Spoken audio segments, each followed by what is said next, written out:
أعوذ بالله من الشيطان الرجيم. إذ قال الله يا عيسى ابن مريم اذكر نعمتي عليك وعلى والدتك إذ أيدتك برجع القدس. Tengok. Ingatlah 110 Al-Maidah. Ingatlah ketika Allah mengatakan, hai Isa putra Maryam, ingatlah akan nikmatku kepada kamu dan kepada ibumu di waktu aku menguatkan kamu dengan Ruhul Kudus. Kamu dapat berbicara dengan manusia di waktu masih dalam buayan dan sesudah dewasa. Dan ingatlah waktu aku mengajar kamu menulis hikmah Taurat dan Injil.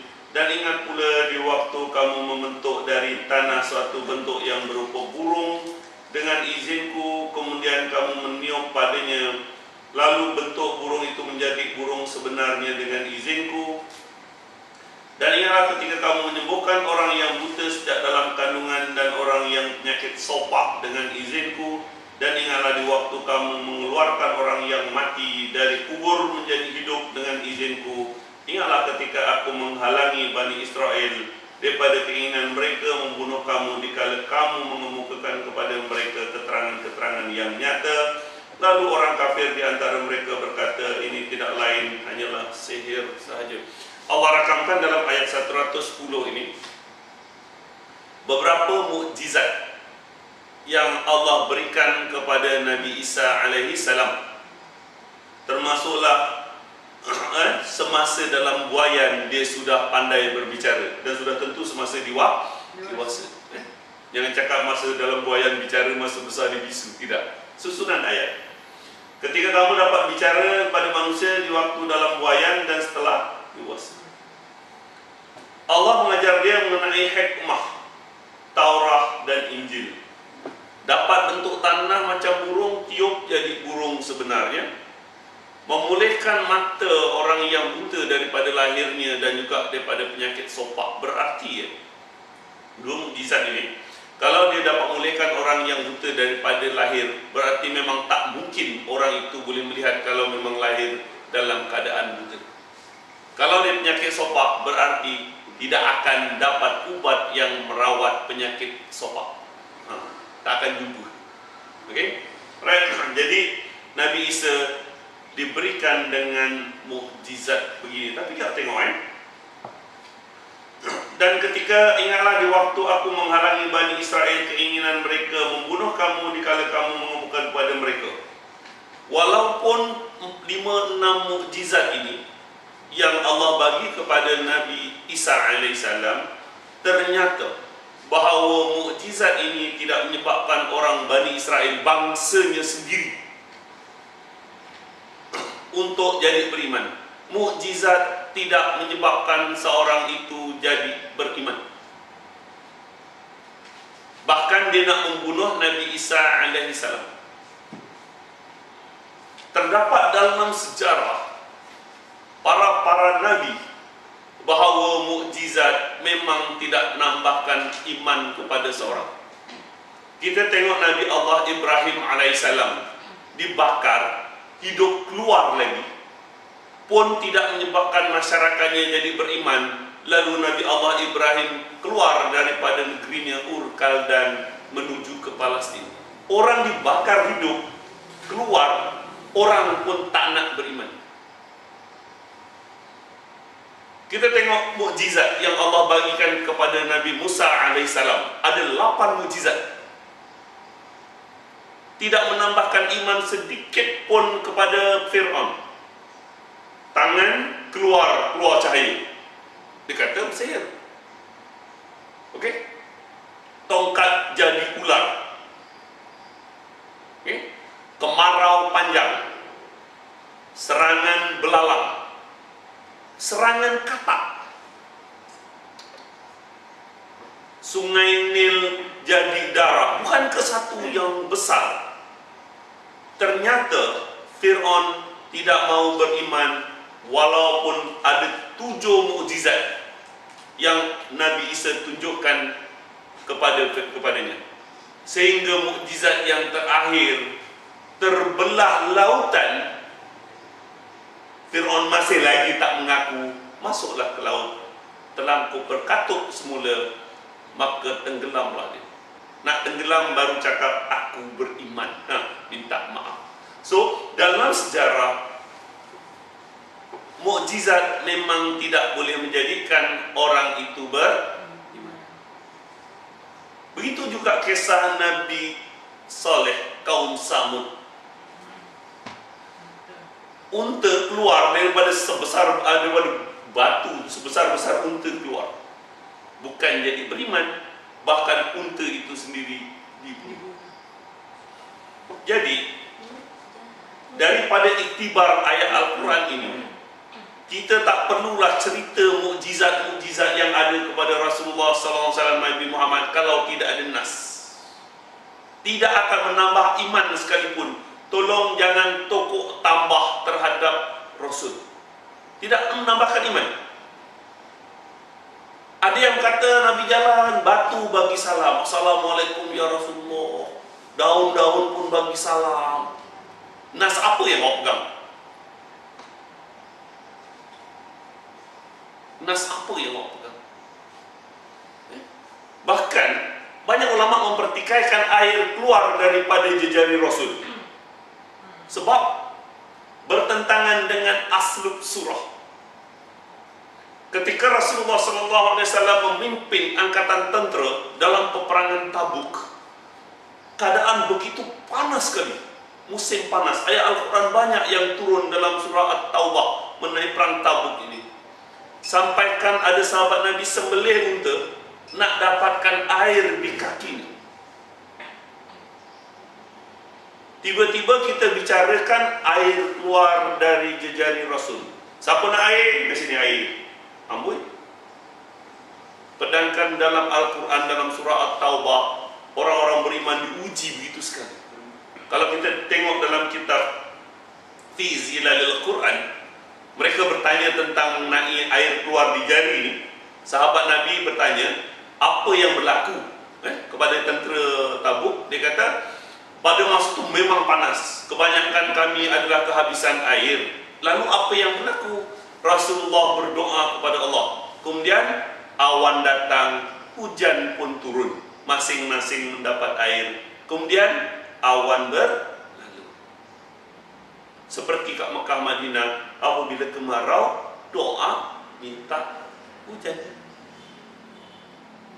Tak adalah siapa nak air macam ni keluar, senang kan? Tak aci ya, tak terasa.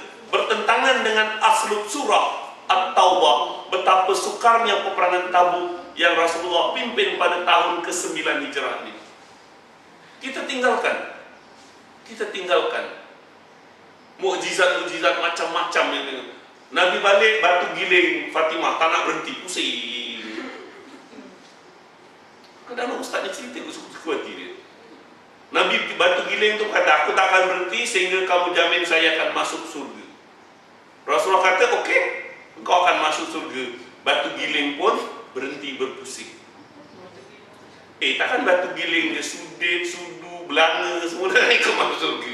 Masalahnya, benda-benda cerita ni tak ada nas. Sayang tak bertempat. Awak tak perlu tokok tambah dalam menyayangi Rasul. Bahkan mukjizat yang paling besar yang ada dalam tangan kamu ini pun, berapa ramai yang nak ambil iktibar. Berapa ramai yang nak ambil iktibar. Dikeluarkan satu sudah Yasin. Berapa ramai yang nak ambil iktibar daripada mukjizat Rasulullah yang paling besar yang ada pada tangan kamu ini. Ditokok, ditambah batu, bagi salam, batu giling nak masuk surga, tak payah, tinggalkan saja. Orang Quraisy ketika Nabi sembunyi kat gusur, ada laba-laba, ada burung dara, tak penting. Ternyata orang yang melihat tu, kalau tengok dalam tafsir Al-Azhar, yang melihat tu pun akhirnya tak masuk Islam, cuma dia cerita saja. Cerita itu pun daripada orang kafir Quraisy. Apa nas awak ada yang ada sembunyi, ada apa tu? Ada burung dara, ada laba-laba. Cerita dia kan, tinggalkan. Kalau tengok sejarah Rasul, besi Indonesia lagi best. Okey? Masa dia sembunyi, cicak tu. Cicak cakap.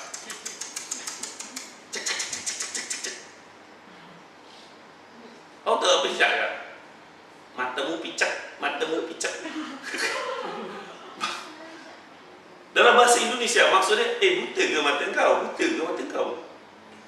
Itu sebab tersebar berita bohong. Kalau hari Jumaat awak bunuh cicak, dapat pahala. Ya Allah. Nah, cerita-cerita ditokok, ditambah. So dalam sejarah, mukjizat tidak menambahkan iman sekalipun. Baik zaman Nabi Ibrahim dibakar, baik 8 mukjizat Nabi Musa AS, baik unta yang keluar daripada batu zaman Nabi Saleh, baik Nabi Isa sendiri pun akhirnya orang Yahudi lah yang nak membunuh. Kita tengok ayat. Dan ingatlah ketika aku ilhamkan kepada pengikut Isa yang setia, berimanlah kamu kepadaku dan kepada Rasulku. Mereka menjawab, aku telah beriman, dan saksikanlah wahai Rasul bahwa sesungguhnya kami adalah orang-orang yang patuh seruanmu. Ingatlah ketika pengikut-pengikut Isa berkata, wahai Isa putra Maryam, bersediakah Tuhanmu menurunkan hidangan dari langit kepada kami? Isa menjawab, bertawakallah kepada Allah jika betul-betul kamu orang yang beriman. Sahabat Nabi minta hidangan dari syurga. Oh, hebat kan? Jangan minta yang bukan-bukan. Pengikut Nabi Isa minta hidangan. Tapi alasannya apa? Tengok ayat 113. Mereka berkata, nak minta doa hidangan daripada langit ni, jamuan makanan surga ni. Tengok, kami ingin memakan hidangan itu dan supaya tentram hati kami, supaya kami yakin bahawa kamu telah berkata benar kepada kami, dan kami menjadi orang-orang yang menyaksikan hidangan itu. Tengok, Isa putra Maryam berdoa, ya Tuhan kami, turunkan kiranya kepada kami hidangan dari langit, dan menjadi hari raya bagi kami, yaitu bagi orang-orang yang bersama kami, dan yang datang sesudah kami, dan menjadi tanda bagi kekuasaan Engkau. Beri rezekilah kami, dan Engkau adalah pemberi rezeki yang utama. Nabi Isa memohon doa untuk sahabatnya nak teringin makan hidangan dari syurga. Jangan yang bukan-bukan. Tengok ayat 115. Allah berfirman, boleh? Kau nak hidangan syurga? Apa janji Allah? Sesungguhnya aku akan menurunkan hidangan itu kepada kamu. Tengok, barang siapa yang kafir sesudah itu, maka sesungguhnya akan aku menyiksa mereka dengan siksaan yang tidak pernah aku timpakan kepada seorang pun di antara umat-umat manusia. Kau nak makan binatang datang daripada surga, kalau kau kafir sesudah ini, maka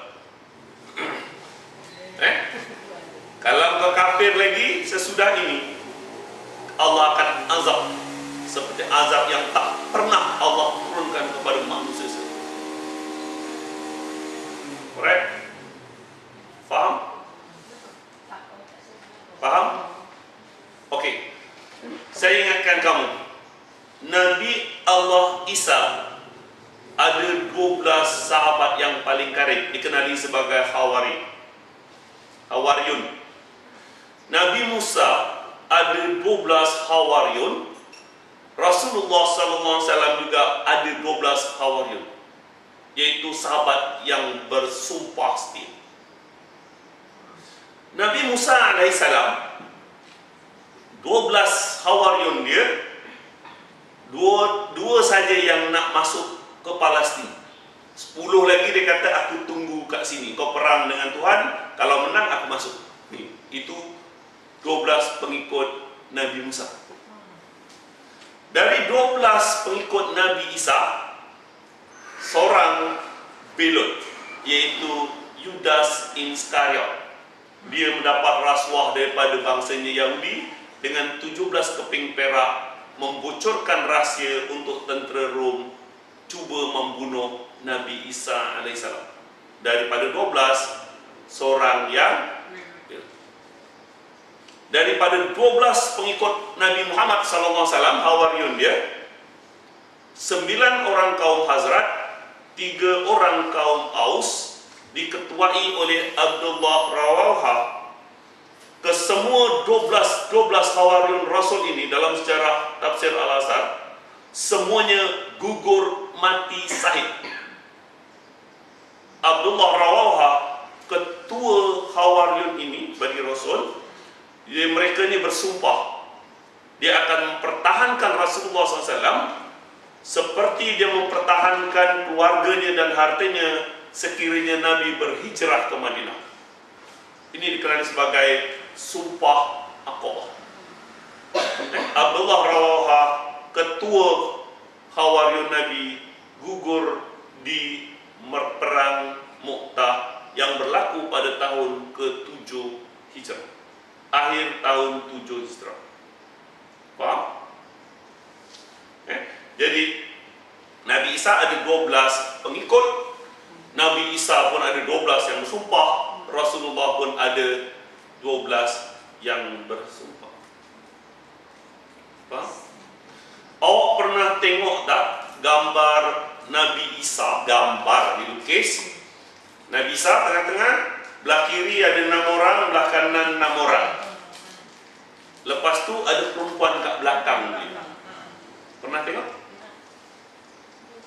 Jangan terpengaruh.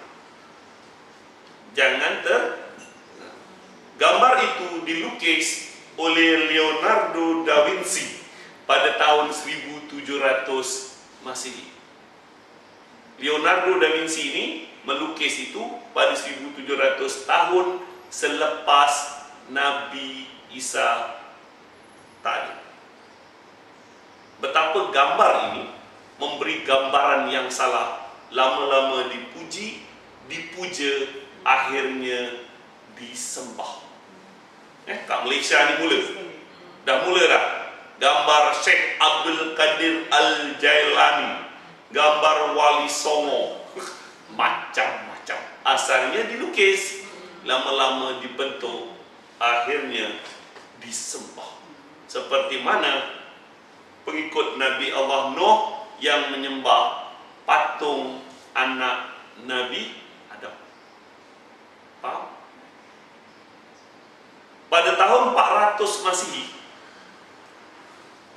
Masehi, dekat bangunan Hagia Sophia, gereja terbesar pada masa itu, dilukis gambar Nabi Isa, Nabi Zakaria, Nabi Yahya, Nabi dilukis dekat atas kubah Hagia Sophia. Pada tahun 400 Masehi, kemudian pada akhir tahun 400, orang-orang Nasara yang beriman daripada Rom, daripada Perancis datang merubuhkan lukisan-lukisan, dibuang. Pada tahun ke-700 Masehi, di bawah pimpinan Raja Justinus, lagi sekali Nabi Isa digambarkan kali ini dengan marble, dengan batu marmar. Ditaruh kat kubah cantik dekat atas, marmar kecil, di Hagia Sophia, Istanbul, pada tahun ke-700 Masehi. Pada tahun 1453, 29 Mei, tentera Islam di bawah pimpinan Sultan Ahmad Al-Fatih menawan Istanbul. Daripada Konstantinopel ditukar nama Istanbul.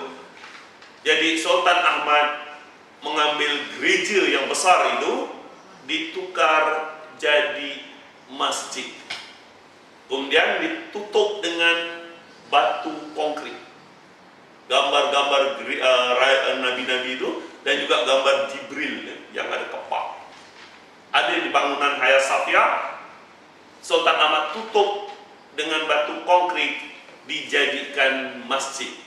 Dari asalnya istana ditukar jadi gereja terbesar, ditukar menjadi masjid terbesar pada 1453 kemudian apabila Turki menjadi negara republik, bangunan Hagia Sophia menjadi museum terbuka dan konkrit ini dibuka balik, maka awak boleh lihat di sana lukisan-lukisan yang bentuk marmar ini dilukis pada kurun ke-700 Masihi ada di bangunan Hagia Sophia. Alright, betapa lukisan boleh mempengaruhi. Okay, so ingat The Last Supper, lukisan itu yang dilukis oleh Leonardo da Vinci itu diberi nama Last Supper, seolah-olah itu adalah gambaran Nabi Isa yang terakhir sebelum satu ambush, satu nak dibunuh oleh tentera Rom. Faham? Tapi dalam Al-Quran di sini jelas bahawa sahabat Nabi Isa yang memohon hidangan dari syurga, lalu Allah turunkan hidangan dari syurga dengan syarat siapa yang kafir sesudah itu Allah akan azab mereka dengan seazab-azab. Faham? Itu kisah Nabi Isa dan pengikutnya. Cuba awak tengok surah An-Nisa mengenai kisah Nabi Isa yang dikatakan disalib oleh orang-orang ahli kitab. Awak tengok kisah Nabi Isa. Okey. Ayat 156.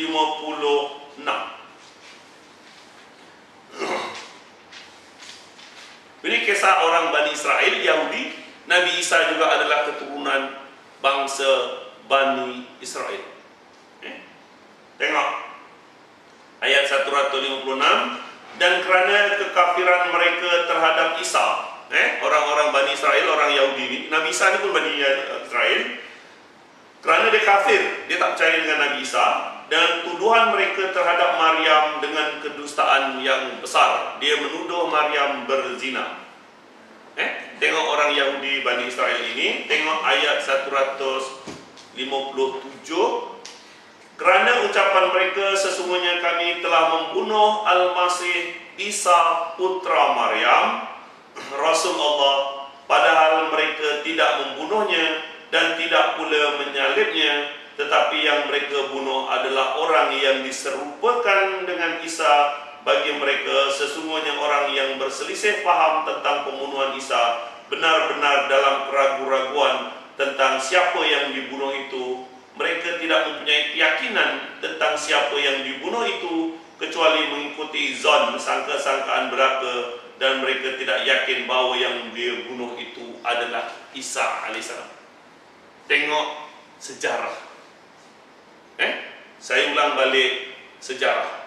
Cuba fahamkan setakat mana ini dalam sejarah. Rom berkuasa 100 tahun lebih kurang sebelum tahun 1. Kuasanya di Eropah, Asia dan separuh daripada Afrika. Kristian. Asalnya dulu menyembah berhala. Nabi Isa dilahirkan di Bethlehem, Palestin.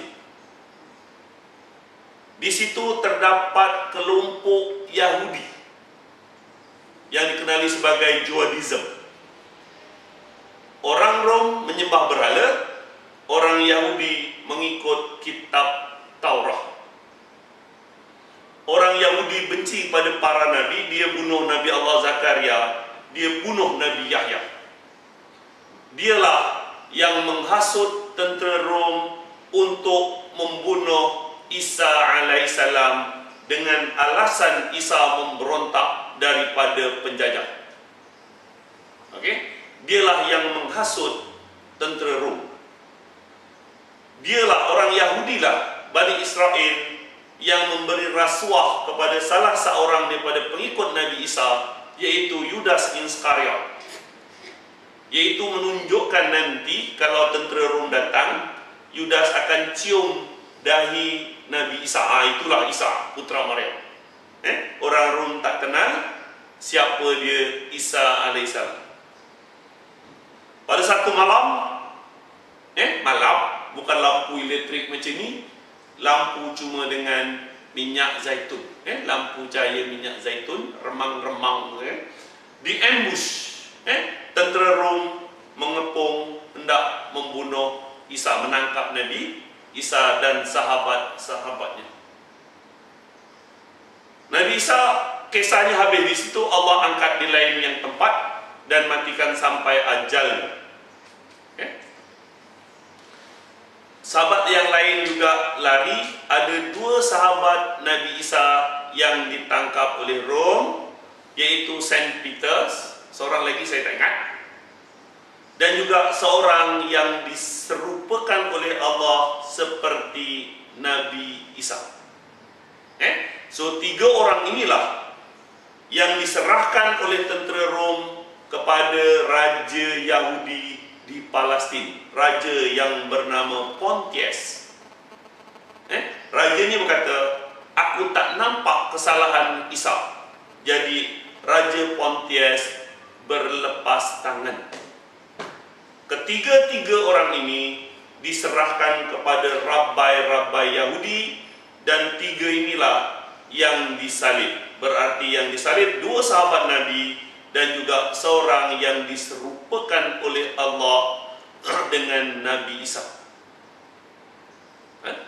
Jadi orang Yahudi sendiri tahu bahawa itu bukan Isa alaihissalam, dan orang-orang Kristian pun tak tahu. Yang pasti Allah rakamkan di dalam Al-Quran ini, tengok, padahal mereka tidak membunuhnya yang menyalibnya, tetapi yang mereka bunuh adalah yang diserupakan oleh Allah dengan Isa kepada mereka. Orang-orang akan berselisih faham. Orang Yahudi sendiri berselisih faham, orang Kristian sendiri berselisih faham. Orang Kristian menganggap Nabi Isa mati disalib sebagai penebus dosa, padahal mereka hanya mengikut agak-agak belaka.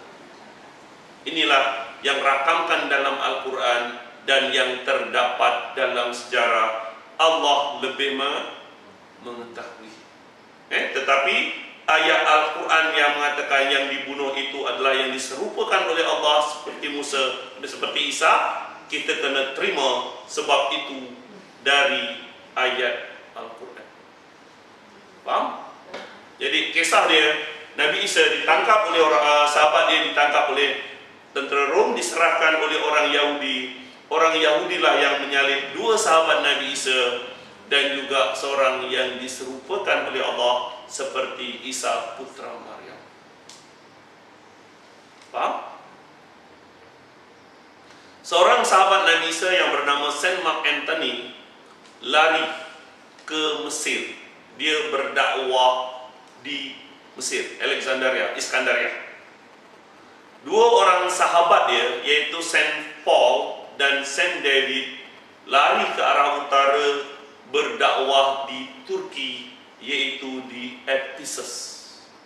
Di sanalah agama Allah ini mula berkembang. Ketahuilah kamu, Saint Paul dan Saint David, 2 sahabat Nabi ini juga mati dibunuh dengan dibaling batu oleh penyembah berhala yang bernama Demetrius. Kalau awak pergi ke Turki, awak boleh pergi melawat dekat Ephesus, kawasan Minor Asia. So dekat sanalah kerajaan agama Nasara mula berkembang di Turki. Dan pada tahun 400 Masihi, Kristian mula bengong. Satu menyokong Allah, satu menyokong Isa anak Tuhan, satu menyokong Ruhul Kudus. So di Turki lah agama Nasara mula berkembang. Di Turki lah mula rosaknya agama Nabi Allah yang dibawa oleh Nabi Allah Isa alaihissalam. Itu agak ringkasan sejarah mengenai pembunuhan atau penyaliban sahabat Nabi Isa dan orang yang diserupakan oleh Allah seperti Nabi Isa. Pengikut Nabi Isa yang bernama Yudas Iskariot ini lari bunuh diri di satu taman yang dikenali Taman Abadi. Barangkali Dr. Roida tahu kot taman yang tempat Yudas Iskariot gantung diri. Ini pun tak tahu dicerita dah. Bukannya baru cerita baru setahun 2 tahun. Kisah ini berlaku pada 2000 tahun yang lampau. Yaitu pada tahun 34. Nabi dalam sejarah Nabi Isa itu nak diembus itu pada tahun 34 ketika Nabi berumur 34 tahun. Lebih kurang lah, ini Allah saja yang mengetahui. Faham? Okey? Faham? Pada tahun ke-700, pada tahun ke-600, kalau tak silap, tengok sedikit ini, pada tahun ke-600, hujung pada 600 zaman Umayyah kalau tak silap saya, satu raja dalam Empire Rom yang bernama Heraklius, dia menghadapi kemasukan tentera Islam daripada selatan. Orang-orang Islam zaman Sayyidina Umar sudah menawan Palestin, jadi Rom masih lagi satu empire yang besar, tenteranya Kristian saling berbunuhan. Jadi untuk mendamaikan tenteranya, Raja Heraklius inilah membuat satu doktrin. Tahu doktrin? Undang-undang yang kamu tak boleh pertikaikan. Demi untuk menyatukan Kristian, maka berlaku di bangunan Hagia Sophia, yaitu pengistiharan Tuhan tiga dalam satu, satu dalam tiga pada penghujung tahun ke-600 Masehi. Semua Bible hendaklah dibakar atau dimasukkan di laut mati. Kemudian Bible ditulis semula. Kebanyakan dipengaruhi oleh orang-orang Yahudi, sebab Bible asalnya dalam bahasa Ibrani. Hanya orang Bani Israel yang tahu tentang bahasa Ibrani ini. Kita tak baca, awak tak akan jumpa terjemahan kitab Taurat. Alright. Jadi pada tahun hujung 600 Masehi, orang-orang Rom mengisytiharkan Tuhan tiga dalam satu, satu dalam tiga, tetapi orang Kristian di Mesir tak setuju. Dia katakan Nabi Isa bukan sifat manusia. Nabi Isa adalah anak Tuhan, jadi dia semuanya adalah sifat Tuhan. Maka Mesir keluar daripada pakatan Kristian, mengisytiharkan membentuk Kopti Kristen. Kopti Kristen. Pada tahun kurun ke-16, Raja Neon yang ke-6, dia nak berkahwin dengan perempuan simpanannya sebab dia kahwin dengan isteri tak ada anak. Untuk keturunan dia nak kahwin dengan perempuan simpanan.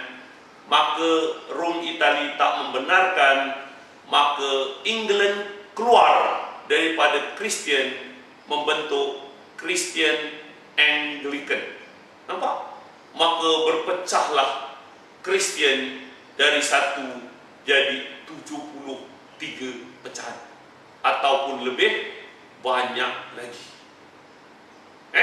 Pada tahun 1453, apabila Islam mengalahkan Rom, orang Kristian mula sedar bahawa kuasa gereja memang tidak sesuai lagi. Maka kekalahan Rom di Istanbul menyebabkan orang memprotes gereja, timbullah Christian Protestant. 1, 2, 5, 3. Okey. Kemudian pada 1700 France Revolution, penemuan Amerika, banyak Christian Protestant pergi ke Amerika, keluar ke daripada Europe. Sebenarnya kemenangan Islam di Turki memberi satu kesedaran bagi orang-orang Kristian bahawa kuasa gereja adalah salah. Alright, itu ringkasan saja, yaitu kita mengulas tentang kisah Nabi Isa dan kisah pengikut kaum Nasrani. Kebanyakan hanya cerita saja, jadi Allah yang lebih mengetahui. Tetapi hidangan dari langit memang Allah berikan kepada pengikut Nabi Isa, yang diserupakan oleh Allah dengan Nabi Isa itu pun memang benar-benar berlaku. Okey? Alright, ada apa yang awak nak tanya kisah Bani Israel ini? Ada apa nak tanya? Kisah kaum Nasrani. Secara ringkas saja supaya kamu faham Al-Quran. Dan satu lagi, kalau dekat bangunan Hagia Sophia di Istanbul yang dulu asalnya istana, kemudian jadi gereja, kemudian jadi masjid, sekarang jadi museum terbuka. Kawasan penjuru itu ada gambar kepak. Ada gambar kepak macam kepak burung. Itu orang-orang Nasara. Dia mengatakan itu adalah kepak Jibril untuk melindungi Nabi Isa ketika dilahirkan. Itu pengaruh-pengaruh Kristian. Kalau kita tengok dalam surah Al-Fatir, Allah menjadikan malaikat itu sebagiannya ada 2 kepak, 3 kepak atau 4, dan Allah menambah bilangannya kepada siapa yang dikehendaki. Okey. Dalam Al-Quran jelas malaikat ada kepak, tapi jangan otak kita katakan kepak dia macam kepak burung. Okey, dia ada kepak, dia lekat ada apa? Itulah yang pengaruh paling besar. Bila kita bayangkan malaikat macam manusia, kepak lekat pada kafir tu. Tak perlu tahu. Kalau dia kata kepak 2, okey, kanan kiri. Kalau kepak 3, habis kat mana? Dekat kepala. No, jangan awak bayangkan kita terima wa qalu sami'na wa ata'na. Dalam perjalanan dalam surah Al-Ma'arij, 1 hari perjalanan malaikat menemui Tuhannya sama dengan 80,000 tahun perjalanan manusia. Kepak itu bukan macam hayalan kita macam kepak burung. Tak mungkin kepak burung boleh laju. 1 hari perjalanan dia 80,000 tahun perjalanan manusia. Dalam surah Al-Ma'arij, tempat-tempat benda tu tak perlu awak capai. Kalau awak nak gila, fikirkanlah. Okey, so ada apa nak tanya? Kisah Nabi Isa, hidangan kita sudah sampai ke penghujung surah Al-Maidah. Okey, so insyaAllah kita akan masuk surah yang baru. Mungkin kita tak masuk surah Al-An'am, kita mungkin tajuk tajuk yang lain. Tak apa, kita lompat dalam surah, tak apa. Kita habiskan, alhamdulillah, kita sudah sempurna surah Al-Maidah. Walaupun tak lengkap, sekurang-kurangnya dah habis lah. Okey, ada apa nak tanya? Surah Al-Maidah. Kita sudah merakamkan mengenai binatang yang halal dimakan. Okey, kita sudah mengulas juga wahyu Allah yang terakhir. Wahyu Allah yang terakhir.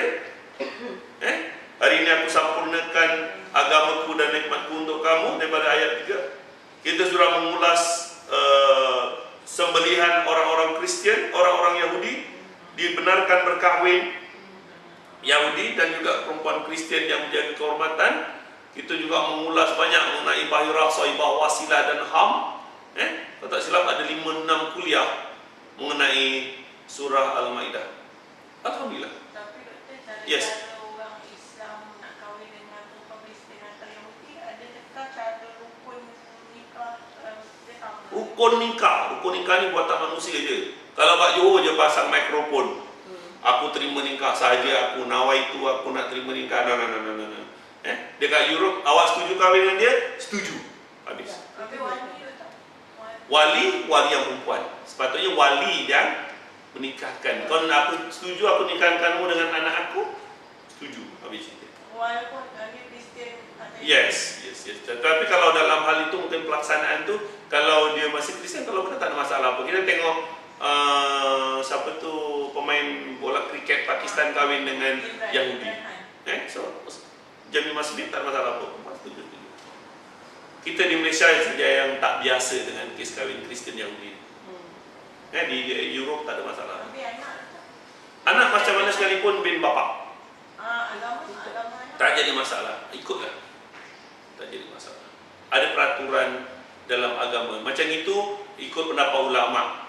Ulama mendapat masing-masing. Tetapi tidak ada seorang ulama yang berhak untuk menafikan tak boleh kahwin Yahudi atau Kristian. Anak macam mana sekalipun masih dibin kepada bapa. Ingat mengenai susuan ibu. Kalau dah cerai, dia boleh main upah kepada ibu. Jadi lebih kepada ikut bapa. Okey? Alright. Ada apa nak tanya mengenai surah Al-Maidah? Kita akan masuk surah baru pada minggu depan.